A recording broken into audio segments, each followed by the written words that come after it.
Proverbs 30.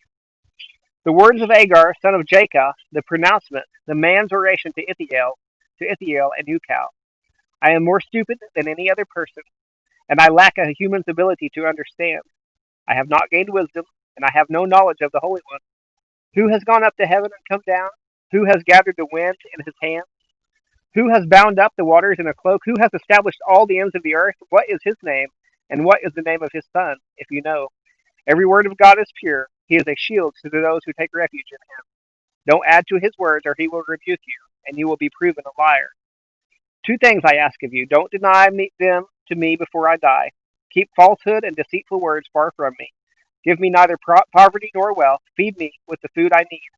Otherwise, I might have too much and deny you, saying, Who is the Lord?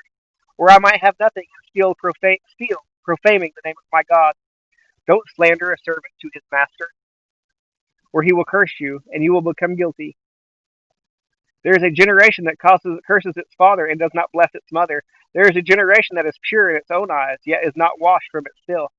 There is a generation, how haughty its eyes and pretentious its looks.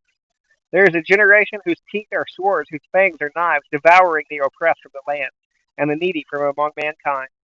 The leech has two daughters. Give, give.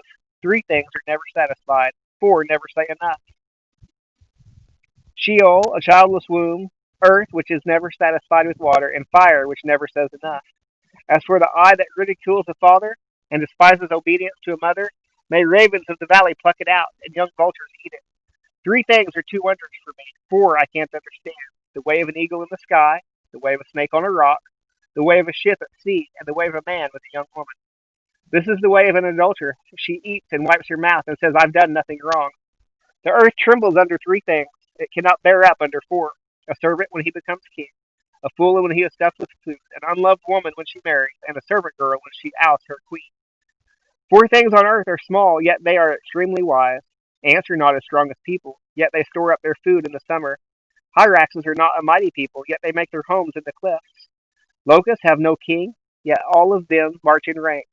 A lizard can be caught in your hands, yet it lives in kings' palaces. Three things are stately in their stride, four are stately in their walk. A lion, which is mightiest among beasts, and doesn't retreat before anything. A strutting rooster, a goat, and a king at the head of his army. If you have been foolish by exalting yourself, or if you have been scheming, put your hand over your mouth, for the